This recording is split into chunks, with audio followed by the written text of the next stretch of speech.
All right, guys, bonus edition of the podcast here. Sunday, December 24th, Christmas Eve, 2023. Merry Christmas to all you guys. Happy holidays to everyone. Marcel, by the way, it kind of looks like you're wearing that Santa Claus hat. I don't know if you did that on purpose, but wasn't on purpose, but yeah, I see. anyways, we're gonna do our year-end MMA awards.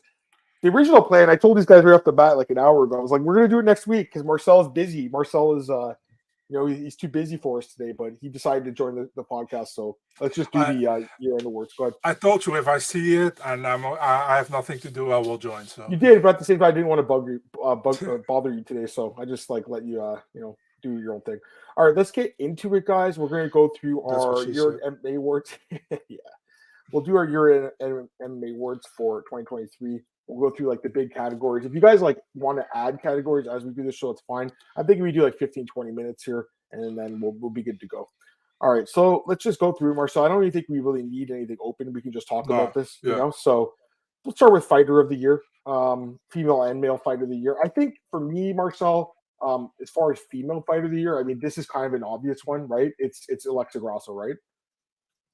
I mean, for me as well, there were many people like, oh, but she only won one time, but that one time she won was against Valentina Shevchenko, where almost nobody gave her any chance to win that fight, and she fucking subbed her, in the fourth round. A big win for her. Then the rematch, was a draw, I know, but she still retained, and I think that was the biggest story if it came to women fights and if it came to championship fights for women, You could have gone Nunes, but still, I don't think that was an amazing fight. She won and she retired, so good for her. And Zhang did well. Also, many people are like, Lupi Godinez got 4 wins, in this year. But still, man, that's not as high level as what Alexa Grasso did. So for me, it's clearly Grasso, actually. Are we, we're talking about UFC, but maybe we're ignoring Bellator PFL. Is there someone maybe from those promotions? Could it be Larissa Pacheco? She won 4 fights this year. She should be in that running, right? Yeah, maybe, but... And then in Bellator it would be Cyborg, right? Lackluster competition, man. How about Cyborg? Yeah, also kind of lackluster competition, to be really honest, She won, good for them. Sorry, go ahead. Sorry. But good for them, I mean... For sure. This not their fault. I agree with what you're saying. Typically when we do these award shows, it's usually UFC Center. It's not just because we're ignoring these promotions, it's just because the better fighters are from the UFC for the most part. Although, there are certain weight classes that we know that the champ could come over to the UFC and beat them or PFL. A couple comments here. We got Octagon updates. Happy holidays, guys. At the in-laws Christmas. Can't stay long. No worries, brother. Glad to have you here, man. And happy holidays to you as well. Antoine, what's up? Merry Christmas to you. West Coast, what's up, man? Noah Grasso. Who would you pick? I'm open to a suggestion. I kind of feel like she wins by default. I think it was kind of a weaker year for women's MMA, personally, Marcel. I don't know. Is that fair to say? Yeah? Mm-hmm. Yeah. John, what's up, brother? Merry Christmas to you as well. Because really, the other contenders are Amanda, who's retired now, and then you have some contenders like Blanchfield or Blanchfield. I think is a decent pick. Blanchfield is a good call, yeah. She's not a champ. Same with Suarez. She had a good year, but not a champ. So kind of feel like Grasso gets it by default. And then Zhang didn't really fight that much. She fought once, right? Or did Zhang fight twice? No, she fought once, right? I think she beat Esparza, and yeah. Oh no! She beat Lamas. Oh, that's right. Yes, you're right. No. That the Esparza fight was last year. Last year, yeah. Yeah, she only fought once. And we're not fighters only awards. We don't go back from last July to I don't know the way they do their awards. That's something had to do with COVID because they did that, but they should stop that shit. It's like you're gonna give a fighter award for knockout, for example, for knockout of the year to Leon Edwards in 2023, while it was in 2022. It's just that's ridiculous. I think Patchy makes the best fighter UFC Usman and Nurmagomedov. I don't even know if Usman. I know he's claiming he's taking supplements, but I don't know, man. That failed drug test kind of makes me wonder. I think Patchy could be a UFC champ right now. I think he could be Sean O'Malley. I think you agree too. What's up, Zach? You think it's a walk for Grasso? It is. Blanchfield Fiore is a great fight. We just talked about John the other podcast. I don't know if you missed it, but you can go back and listen to our thoughts. We talked about it for quite a bit. Male fighter of the year, I think, is a tougher one to call. Marcel, I think you'd agree with that. It sure seems like it comes down to really Islam with the 2 wins over Volkanovski and then Strickland. 3. And then your other one would be Aspinall? No, I personally, I go with Strickland. Then I have second place, probably I have Makhachev, and third place I have Patchy Mix. Those three probably. That's a good pick too. Yeah, I mean, I still think there's a couple other guys too, like Pantoja. We shouldn't ignore. Although again, Yeah. I don't know if he would be beating those other guys. For me, it's got to be Strickland, just because he won all three of his fights and he won the title. So I Bro, think he started 2023 with an 0-2 record, in the year before, So he won wild. 2 in a row, and then he fought for the title because Dricus was injured, and he took the most of it, He beat Adesanya. So, man, for me, got to be Strickland. If not, you can pick Makhachev because of the two wins over Volkanovski, which is still big in my opinion. And if you want to go outside the UFC, Patchy Mix is a good call. People will say Leon Edwards, but I still don't. I mean, I don't know. For me, not. Didn't he just have? Well, he had the 2 wins over Usman and Covington. I don't know, because Covington didn't show up to the fight, and then Usman kind of diminished. Did anyone have 4 wins as a male fighter this year in the UFC? Do you know? That's a good question, man. I'm wondering. I'm looking right now because there's a bunch of guys with 3, but did anyone have 4? If anyone could answer that question, that'd be great. I can't think of anyone right now. There's a bunch of guys with 3 though, Marcel. So if someone has 4, that would be. But that's still is it high level? You know what I mean? That's also. No, I mean, to be fair, I'm talking about UFC because obviously there was guys in PFL that won 4. We know that. Yeah. I'm just out of my own curiosity, Marcel. I'm kind of like looking, and I don't see anyone. Maybe I'm wrong. Maybe there's someone. And I'm talking about again in UFC because we know PFL guys have won 4. But if anyone can answer that question while we're doing this, that would be really good because I hate when this happens, Marcel, because now I'm desperately looking to see if there's someone and I can't find them. So probably isn't because I'm looking and don't see anyone. A couple comments. Patchy spoke so much. I mean, I don't know if I think he's spoken, but I would favor him. I would favor him. O'Malley's very good though. There's no doubt. Patchy gives a lot of top bandwidth trouble. Oh, no doubt about it. We all agree. Impa's a good honorable mention. Yes, that's what I'm saying. There's guys in PFL that are really good honorable mentions. Sean Strickland, yeah, I think so too. That's my pick. Ian Gary, if he had won 4, yeah, I mean, because he almost had that 4th fight, he probably would have won it, but can't put Ian there. I think Ian, to be honest, I hate to say it because he did win 3 fights, but I kind of feel like he turned out to be one of the bigger losers of the year just because of everything that happened with the story with his wife and everything and all the negative PR about that and the thing with Neil Magny, the Jeff Neal thing. I feel like he was on this real star-turning path, and then the fans started shitting on him after that. I tell you this right now: if he didn't went away about Jeff Neal and Neil Magny at what he did, this wouldn't have happened. You know I know what I mean? It's his fault. I know. I get it. Side note: speaking of Strickland, do you guys think Jared Cannonier could get a touchdown? Jared gets ignored. We don't even talk about Jared Cannonier. You know what I mean? And he destroyed Marvin Vettori. He set the record for most significant strikes landed. No one talks about it. And he beat Sean Strickland. I know it was a split decision, but he beat him. So Jared's being completely ignored in this conversation. I would imagine he's next after Dracus, but not really because they're going to put Hamza in there. So yeah, Jared's in a really bad spot right now. I think he got injured. He's supposed to fight the leads and got injured. Is that what happened? Is that? Yeah, something like that. I'm not really sure what happened anymore. Me either. And he's also 39, I want to say too. So he's got to fight soon.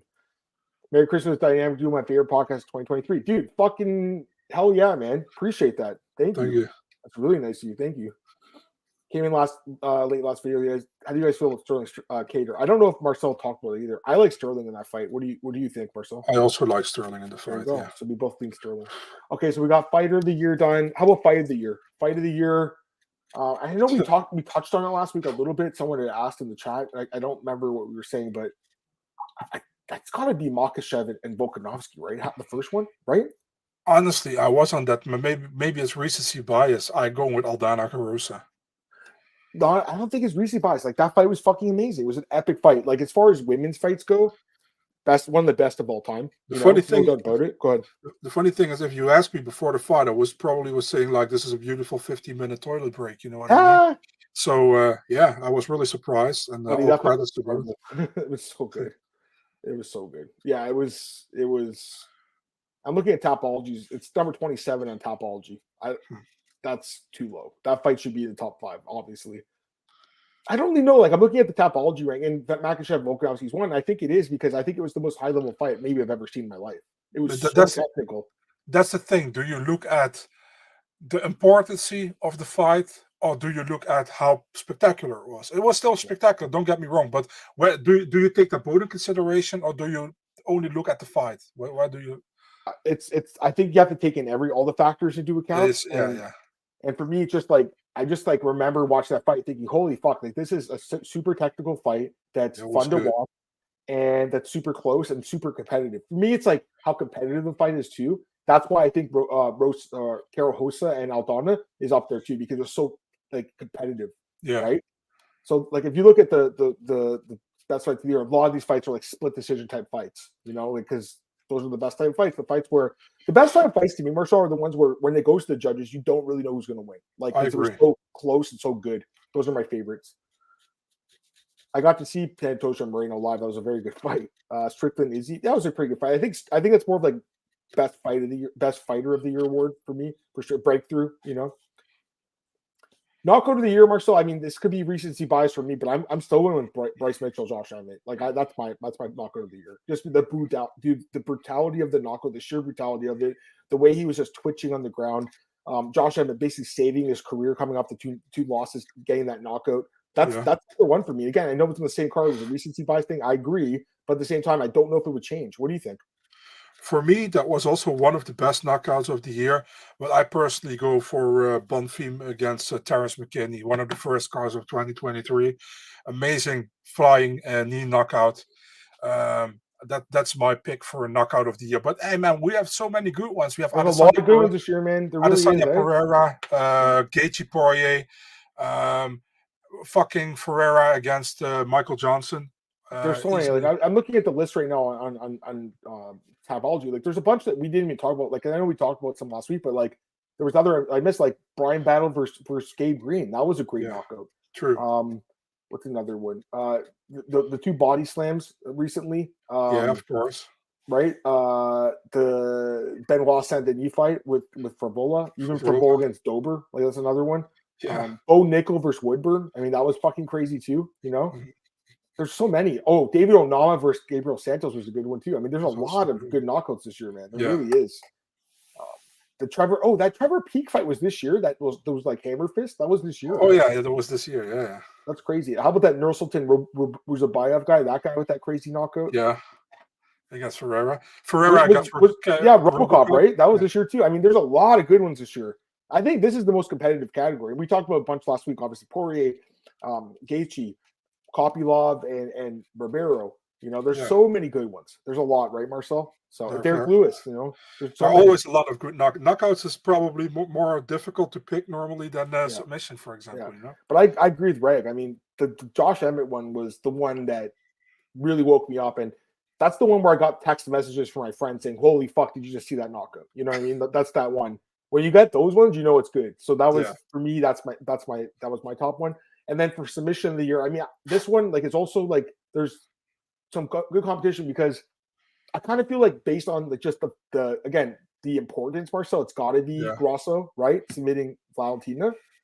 But at the same time, as far as like the flashiness, like Davey Grant, his crazy submission over Sunsell, that was amazing. And Damon Blackshaw with the twister. Like there's a couple other ones there. So like, again, those aren't as important of fights, right? That's why they probably won't win it. But for me, those are up there. And then even like a Blanchfield versus Andrade, that was up there too.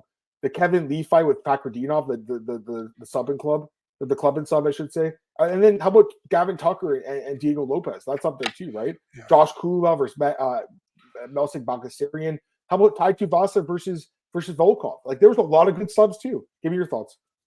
Yeah, I fuck with Damon Blackshear here, man. Still, Twister is something special, you know what I mean? So for me, that one, and even that weird ass Karine Silva against Katlyn Souza. Ooh, that's a good one too. Yeah. So, but I would go with Blackshear, man. I still love those twisters because you don't see them very often, and now. When we see it happening, we actually see it happening. You know what I mean? You're like, oh, he can get the twister there. I remember when I saw it the first time with the Korean Zombie, I was like, what the hell is he doing? Because listen, guys, I'm not a jiu-jitsu guy or whatever. So for me, it's also like learning from watching, So it's like it's still special to me. So for me, Damon Blackshear. Yeah. I mean, like I said, I think it's Grasso just because of the importance, but Blackshear is my second one. Also, I'm just looking at the list again, and just some other ones that come to mind, like Carlston Harris, that comeback over Jeremiah Wells. That could be comeback of the year, right? Like easily, right? Because he was getting dominated. And there's a bunch. Makhachev versus Elliott, that's another great comeback too. And again, there's other promotions like we're definitely forgetting stuff from like Bellator and PFL, and I'm admitting that right now, but we're more UFC focused, to be honest. We are, yeah. I mean, it's the best promotion. Don't have to apologize for it, I think. Jesus Aguilar's good too. I mean, that knockout was amazing, so that was one of the best ones. And yeah, the Davey Grant sub is one that gets forgotten about, obviously, because it's not like two superstars, but Davey Grant is a great fighter. So okay, that's good for that. What's his name? Antoine asked what our event of the year was. That's a great question. I think this is a really good one. So I was at 290, and that was one of the best events I think ever. That card was fucking amazing. There were so many good fights in that card, so many good knockouts.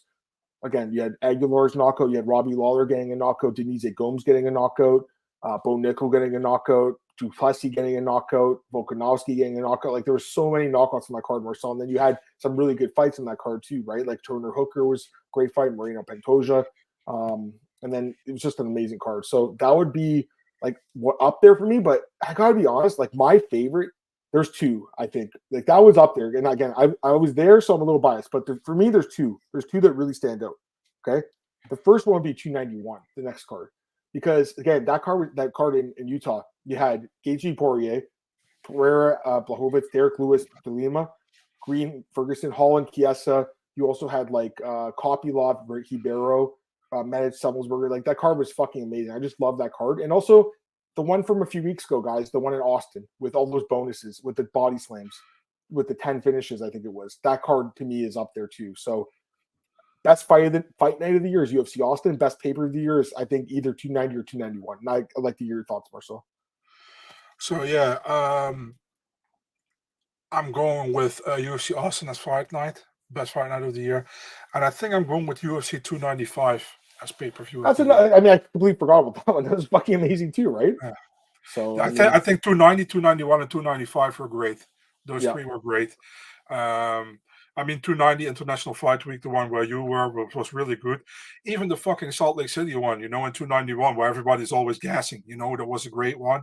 Yep. And 295 in New York, 30th year anniversary, great card as well. So yeah, we got some good paper. I'm just trying to think, was there a bad card? I don't know if there was like a bad one. Like I honestly think 296 wasn't that great. It wasn't bad, but wasn't great. The pay-per-view part of it wasn't the greatest. I'm even looking at 286. Ironically, it's Edwards too. Like you had Vittori Delize, which was just an okay fight, I guess. Maya O'Neal, not very good. Gunnar Nelson, Barberina, just okay. And then you had Gaethje Feziev, which was amazing. But that actually elevated a little bit. Yeah. Yeah, but the rest of it was like not amazing, right? But so also, the Canadian card wasn't either great as well. No, I mean the good thing about that card was all the Canadian fighters that won. Yeah, I understand. But the main card was not great. So again, I don't want to be too negative here because it is Christmas tomorrow, and we don't want to go in the worst cards of the year, but it's something to think about. Did you see Diana Belbita is dating Cameron Van Camp? Since when? Since today. Look at her Instagram, Diana Belbita. Look. Damn it! No way. Yeah. I'm serious. You telling me there's no chance anymore, huh? Let's see here. Oh wow, good for that guy. Yeah, I think Deanna's. I think she's good looking for a fight. Yeah, I think so too. Yeah. And then Cameron Van Camp is. How did this guy get her? I mean, I guess he's got a good personality, right? And good for him, man. I mean, I applaud him for it. And Diana's a super nice person as well. Besides that she's looking good, she's super nice as well to talk to. So. Oh yeah, for sure. But I mean, Cameron Van Camp, is he in BKFC? And I didn't realize that. Okay. I have no idea. He didn't do very well in the UFC. He is in BKFC now. But let's see. Oh, I'm looking at his thing. He has a daughter too. Okay, I like him even more now. So he's got a daughter as well. It looks like he's a single dad too, just like me. So I gotta tell you, man, it's a different life. You know what I mean, Marcel? It's a little different. Like it's something you really expect when you have a child with someone to end up being a single dad, because there's kind of like that stigma to it. I think there is that stigma to it. It still kind of fucks with me a little bit sometimes, but at the same time, like it's not a bad thing. You know what I mean? And I think that's really cool. So that means that's good for that guy. I'm happy for him. Or maybe he's got a son. I can't really tell if it's a son or a daughter, but he got a child. Yeah, he does. He does. I always have a soft spot for dads. I was talking about Cody Brundage earlier. I got a soft spot for him just because he's got two daughters, right? So, Cody's such a good dude as well. You know, I know. I so just don't think he's that great of a fighter. You know, that's honest the truth. You know what I mean, Marcel? But I such a think nice guy. as far as like person, like you said nothing but good things about that. I say with Cole. Cole's interviewed him and James, and they all love that guy. So, any idea what could be next for Bebeski Sadikov? I mean, they could just match them up against each other, right? Couldn't they? They're both lightweights, right? Sadikov says he has something in the works, so I don't know against who. Okay. I don't want to be doing it because Christmas. I know, right? It's tomorrow. All right. A couple other categories. I mean, I mentioned comeback. Is there any? Is there any other categories you want? Yes, maybe coach of the year. I would listen. Normally, I pick Henry Hooft, but this time I'll go Eric Nixick. Probably, has to be. You know? I mean, I don't even think it's a question, right? Like it has to be Eric Nixick, right? Yeah. That's the Eric Nixick. What's another category? You guys want to throw some in? We'll try to answer them. I'm just trying to think what other categories there are. I don't want to do like best promotion of the year, like the like fighters only does. It's so stupid, eh? It's always the same, you know.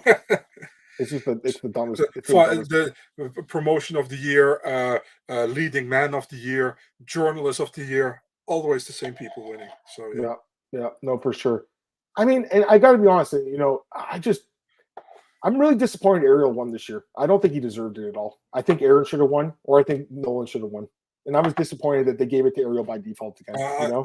I voted for Nolan because I think he's listen, man. When I started on Twitter, or when I was on Twitter, Nolan was on Twitter as well, you know, and we were both under 100 followers, but because we both were into card collecting, MMA card collecting, you know, and that's where I know Nolan from. So at a certain moment, Nolan started to announce fights that were booked, and I did as well, you know. So we came up at the same time, pretty much, you know, and we both found our spot. You know, he's with MMA Junkie and with Eurosport.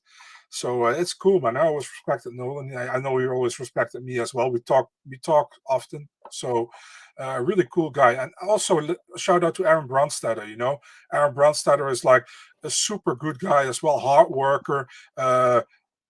He is like a great representative for Canada, I think, for MMA. You know what I mean? For MMA media. So is Adam. So is James Lynch. You know, for example. And listen, and listen, I have personally no problem with Ariel Helwani as well. You know, I have no problem with him. But the thing is, like, I think other people deserve to get the credit as well. You know what I mean? And I think Aaron did also so much, you know, for MMA media in Canada.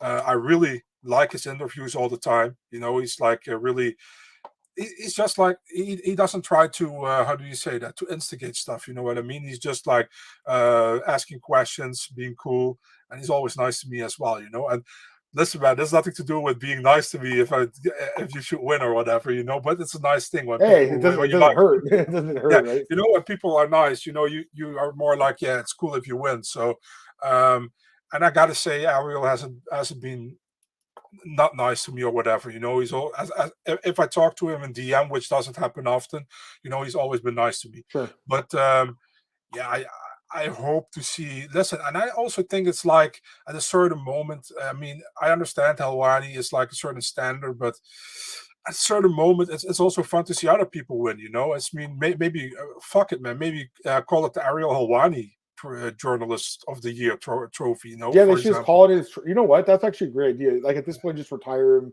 from being eligible. I know he's still active. I get that, guys, but I don't think he'd like that. But yeah, I mean, like, listen, he's the most famous MMA journalist ever. You know, personally, I still think John Morgan is probably the best guy that ever covered the sport. Personally, you know, I think John's done more for the sport than anyone. But as far as like getting the sport popular and everything, it's got to be Ariel, right? But I just think like this year, Aaron had a stronger year personally. So he was my pick. I mean, you were up there too, Marcel, for me, but you didn't get nominated because they don't like you apparently. So have you been nominated? You've been nominated once, right? One time? No, never. That's never. crazy. Crazy. I got asked before they had the how do you say that, the categories. Somebody from Fighters Only asked me, like, can you name 5 journalists you want to be added in the how do you say that, in the top 5? So I gave my 5 journalists I wanted to be added. I added Nolan, I added Aaron, I added, let me think. Well, James should be there too, right? James, I added James as well, and I added Cole. I think those 5. Cole should be there too. I mean, these guys are.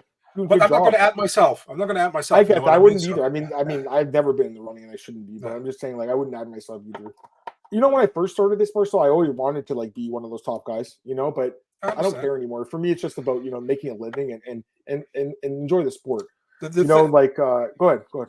Yeah, I feel like the thing is like it's nice, of course, when you get certain recognition by people, but at the Sure. same time, it's like if you put something out, and people know it's legit, that's also valuable to me. I don't need like, yeah, and that's not easy to say because I don't have it, but I don't need like a trophy in my room to see what that I did well. You know what I mean? As long as the people I respect say you're doing well, then it's good. Absolutely. Okay, we're good there. A couple other comments. We've got Craig here. What's up, Craig? Merry Christmas, fan. Craig, you came in right at the end, though, unfortunately. But go back and watch it. It was actually a good show. Nina, yeah, no, Nina's not there for me at all. The problem I don't is have that, an issue with Nina, though. I'll say that because she does a let me lot just, of interviews. It's just that, like, James has brought this point up in Discord. yeah. Like, the UFC's like, hey, do you want to talk to this fighter? It's not like she's running out there getting the fighters like they are, We need to explain this a little bit better. The thing is like we have nothing against Nina, but Nina is not doing the same that what we do. Nina is paid by the UFC Yeah. to do certain interviews. She's pretty much promoting the UFC. And She's Power pretty Slap, much too. yeah. She is like how do you say that? She works for the UFC. We don't Influencer? work. Yeah, influence, but she works for the UFC pretty much. She got paid for it. You know what I mean? Right. And just Conflict like of with interest a little bit. yeah, it's just like with ESPN, which like Sure. Source of the Year. It's like Yeah. they get their info from the UFC because they're the broadcast partner, and Eurosport is a broadcast partner from the UFC as well. Don't get me wrong, but we don't get the info. You know what I mean?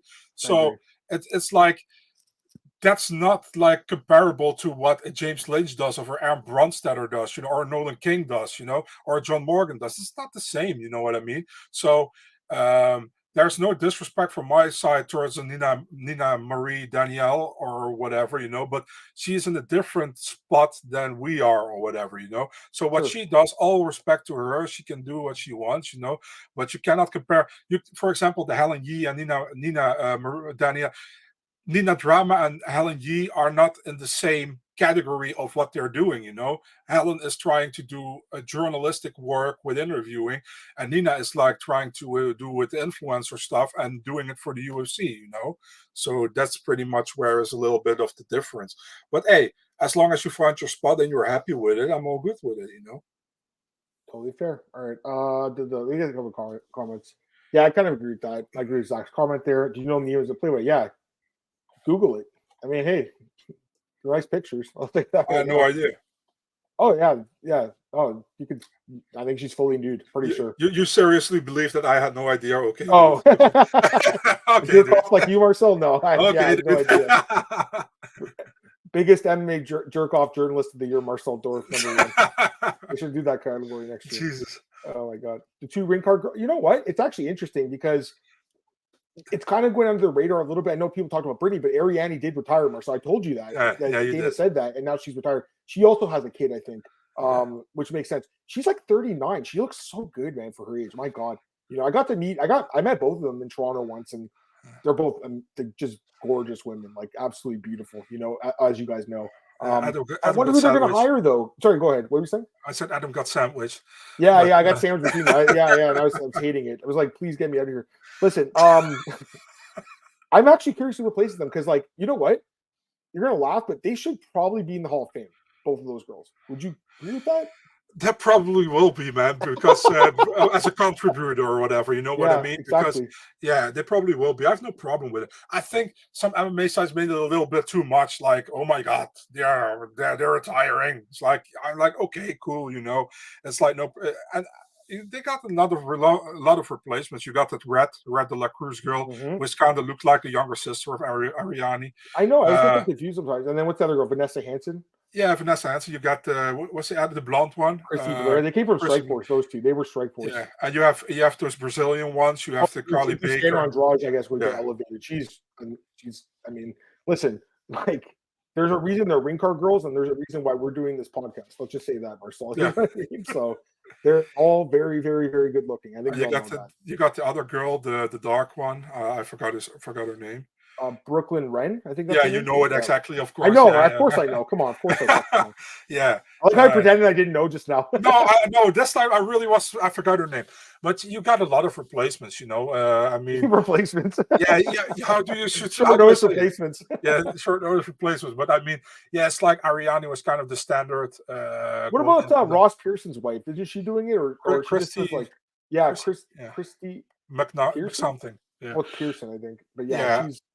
she's up there too, right? You had also that girl like Kalili Blundell or something. When they went She's to gone. Australia. I think I haven't seen her in years, but she was also good. There was the other one what's the British one? What was her name? Yeah, Carly Baker. Yeah, she's still there, I think. And you got okay. We got to stop because we're gonna. The girl who married jerk Kyle off podcast of Kingsbury. the year now. the girl who married Kyle Kingsbury, Natasha Wicks, I think. Yeah, that one, Natasha. What's Kingsbury? But yeah, she was also great too. Yeah. Remember Kingsbury? That guy was a fucking beast. Yeah. Back in the day. Okay, let's get some more comments. I missed some. Sorry, guys. Alternative coach of the year, Coach Grasso. Who? Lex's dad's a coach? Is that who's Coach Grasso? No, I think that's her uncle. Oh, his uncle. You lost out of my older brother's single father as well, so I do get it. Yeah, no, it's a different life, but it's still adjusting to it. It's been a year, but I'm still adjusting to it. It's good too, And again, when I do see a guy like Cameron Van Camp go and get a hottie like Diana Belbitz, I mean, obviously he's a professional athlete, he's in better shape than me, but it makes me feel a little bit better because there's sometimes where I feel like, I mean, you do get as a single guy, you do get like a single father. You do get a lot of women that are like, no, you got baggage. And whenever I hear that, it bothers me so much because it's not baggage. It's my daughter. It's my family. You know what I mean? So it's not baggage. It's such a horrible comment to make. Yeah. It's a horrible comment to make. It's not baggage at all. Who says that? There's girls on dating sites that are like that. So I'm actually taking a break from right now, just from everything. I'm enjoying my life as a father more than anything. And I'm watching sports, I'm writing, and I'm enjoying just being myself right now, because I was in a relationship for like 4 years, right? So it's actually nice to be, I wouldn't say alone, but just not have that drama all the time ourselves. Hey, there's a reason that women bring drama to your house, to your life. I know. At least Nina is honest about it. She calls herself Nina Drama. But I mean, baggage. Yeah, I know. I know.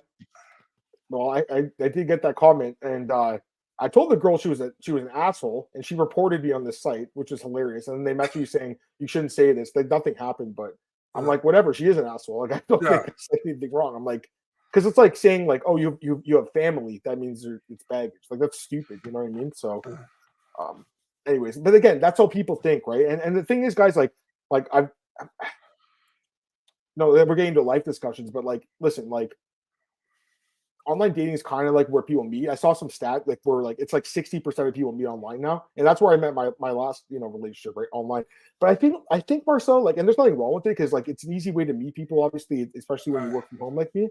But I'm thinking now, like maybe just chill and just see what life brings you. Maybe in real life I'll meet someone. You know what I mean? That's kind of what I'm thinking right now because again, it didn't really work out for me last time, guys, and it's been a really tough year for me. So maybe I'll just take a break and who knows, maybe I'll bump into someone. Like who knows?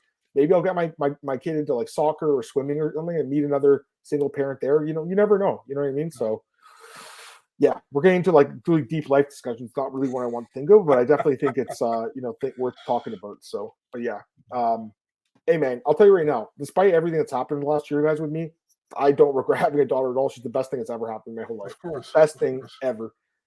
For me, it was always like my job and just my career and being able to accomplish what I wanted, which was to be an MMA writer and to be a sports journalist. That's always been my biggest like achievement in life, but it's not. It's my daughter, So anyways, I've talked enough about that. Best main event of the year, it's got to be the Islam Volkanovski fight for me, I would imagine. Best line of the year, I can't think of one. Biggest stock drop, got to be Tony, right? Best line of the year, Manel Kape against Kai Kara France. Oh, I don't want to say it. I'm going to get canceled. Can Chelsea, JSC on Fire, MMA Guru be considered journalists? I mean, kind of. They're like influencers too, I guess. Yeah, I mean, I don't know if they'd be in the same category though as like and John Morgan. I don't know where he's just taking a break too. Like he's probably burned out a little bit, He was literally at every event, you know what I mean? So he's like on the way, like 45 weeks a year. It's crazy. You asked if there's a bad card, Lewis B. Like, yeah, that wasn't very good. Where prospect is going to take the biggest leap, male or female. Ira, I would think, take a big leap, and female. Katsura Taira, I think he could be a champion. That's Oh, the yeah. prospect for me. I think we're good, Marcel. Let's get out of here, man. I think we've talked enough. It was a good show, Marcel, but I'm pretty good, man. I don't know if you are, but is there anything else you want to add? You're good to go. I want to wish everybody happy holidays, Merry Christmas, Happy New Year, whatever you're gonna do. I hope you enjoy it with your family, and I want to thank everybody for watching the podcast the last year. You know, we did it again, Adam and myself, almost every week, 2 podcasts. Always fun to do. And we hope to see you back next year in 2024 with a lot more breakdowns, previews, whatever the shit fuck we do. And thank you for all the time for watching, man. Thank you. I completely agree with this. By the way, this guy's making some fucking hilarious comments in the chat. I want to read them out loud because you read the last one. Yeah, it's funny, but that's why I'm kind of over the online dating thing. I did it a lot, like in the past, and again, it's an easy way to meet people and to, have some fun. I'll just say that, but it's not really what I need right now. You know what I mean? Like I need some, I'd just rather spend more time with my daughter. That's what I'm fighting for. As you guys know, I'm fighting to spend more time with her. I'm hopeful that, Marcel, this was a fucking really shit year for me. I mean, I think we all know that, but I'm hoping next year's better. I'll just say that. I'm hoping next year will be a better year. I don't think it can get any worse than what it was like this year. It was so hard at times, man, but managed to get through it, Marcel, and we got one more week left, so hopefully the shit doesn't hit the fan in the next week. But yeah, no, I appreciate all you guys for always joining us and on the chat. And I completely agree with this comment, by the way. Again, I didn't want to talk about this too much, but this guy's right. Like he is right. There's so many options, right? And hey, I fell into that trap too. I remember when my relationship first ended, I was like, oh, this is not a bad thing, like necessarily. There's always other people that could be a better match. But the truth is, like, I think he's right in that in the past you like work through your problems, and I was willing to. I'm just saying, like, the other side wasn't. And I think it's part of it because they're like, oh, well, I met him online. I could meet someone else online. You know what I mean? And I think a lot of people think that way. So that's just the way life is, though. But like I said, I saw that stat. It's like, in the past, it was you meet people at school, work, or through friends. And now it's like almost exclusively online, Marcel. So that's where you meet people. But at the same time, you don't really know them that well. And even me, I was with someone for a long time and I thought I knew them. And then the last year showed me a much different side of this person. So you never really know. So. But the only thing you can do, Marcel, is be true to yourself, and that's what we try to be here. So hope you guys have an amazing Christmas, and we'll be back. Like I said, Marcel, I do want to do another show next week, doing like a preview or something. I'll talk to you about it, Marcel. If not, I'll do it by myself. But yeah, no, for sure. And I completely agree with this guy. No, I completely agree with you, man. Like I'll have my daughter. Guys, like I'll have my daughter tomorrow for Christmas. I have to we have to do a little bit of a negotiating to do that, but I'm going to have her tomorrow for Christmas. So I'm very excited about that. And it's awesome. Marcel, I went and spoiled her today. I'll just say that I bought her a shitload of presents from Toys R Us, so she better fucking like it. No, I'm kidding. She'll like it. She's Marcel, I'll tell you right now, man. Like honestly, the best thing I hear is when she says "Thank you, Daddy" and gives me a hug. You know what I mean? It's the best thing, the best feeling in the world. So yeah. All right, guys, have an amazing day. I'll talk to you guys soon. Thanks again, Marcel. You're the man. Peace. You too. Bye.